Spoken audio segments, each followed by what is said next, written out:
মাত্র কয়েক মাস আগেই বিশ্ব শুনেছিল এক ভয়ঙ্কর হুমকি। যুক্তরাষ্ট্রের প্রেসিডেন্ট ডোনাল্ড ট্রাম্প বলেছিলেন, ওয়াশিংটনের শর্ত না মানলে ইরানকে প্রস্তর যুগে পাঠিয়ে দেওয়া হবে। আজ সেই যুক্তরাষ্ট্রের মাটিতেই উড়ছে ইরানের জাতীয় পতাকা। ট্রাম্পের সেই বক্তব্য শুধু একটি রাজনৈতিক হুমকি ছিল না, আন্তর্জাতিক বিশ্লেষকদের মতে এটি ছিল এক সামরিক অভিযানের ইঙ্গিত।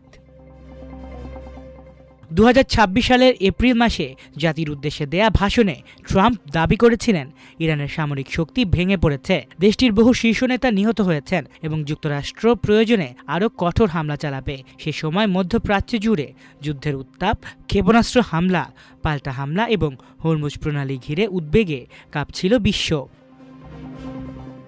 কিন্তু সময়ের সবচেয়ে বড় বৈশিষ্ট্য হলো এটি সবকিছু বদলে দেয়। আজ সেই যুক্তরাষ্ট্রের মাটিতেই উঠছে ইরানের জাতীয় পতাকা। যে দেশকে ধ্বংস করে দেওয়ার হুমকি দেওয়া হয়েছিল, যে দেশকে প্রস্তর যুগে ফিরিয়ে নেয়ার কথা বলা হয়েছিল, সেই দেশই এখন বিশ্বের সবচেয়ে বড় ক্রীড়া আসর বিশ্বকাপে অংশ নিচ্ছে যুক্তরাষ্ট্রের মাটিতে।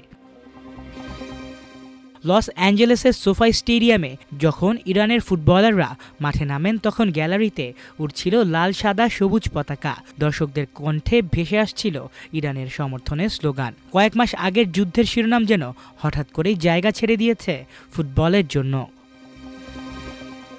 বিশ্বকাপে নিজেদের প্রথম ম্যাচে নিউজিল্যান্ডের মুখোমুখি হয় ইরান। ম্যাচটি তারা ড্র করতে সমর্থ হয়। কয়েক মাস আগে যে দেশের ভবিষ্যৎ নিয়ে যুদ্ধের ভাষায় কথা বলা হচ্ছিল, সেই দেশ আজ আমেরিকার স্টেডিয়ামে দাঁড়িয়ে বিশ্বকাপ খেলছে। যে দেশের বিরুদ্ধে বোমার হুমকি দেওয়া হয়েছিল, সে দেশের জাতীয় সঙ্গীতই আজ বাজছে যুক্তরাষ্ট্রের মাটিতে। যে পতাকাকে যুদ্ধের লক্ষ্যবস্তু বানানোর আলোচনা হয়েছিল, সেই পতাকাই আজ বিশ্বকাপের গ্যালারিতে হাজারো সমর্থকের হাতে উঠছে।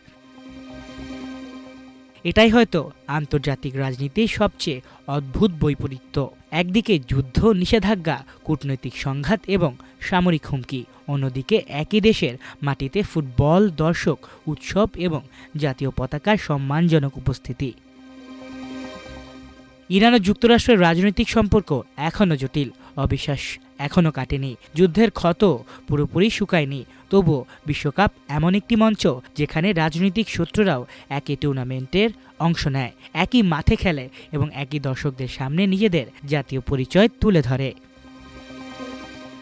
তাই আজকের সবচেয়ে বড় ছবিটা হয়তো স্কোর বোর্ডে নয়, সবচেয়ে বড় ছবিটা হলো যে যুক্তরাষ্ট্র একসময় ইরানকে প্রস্তর যুগে পাঠানোর হুমকি দিয়েছিল, সেই যুক্তরাষ্ট্রের আকাশেই এখন উঠছে ইরানের পতাকা।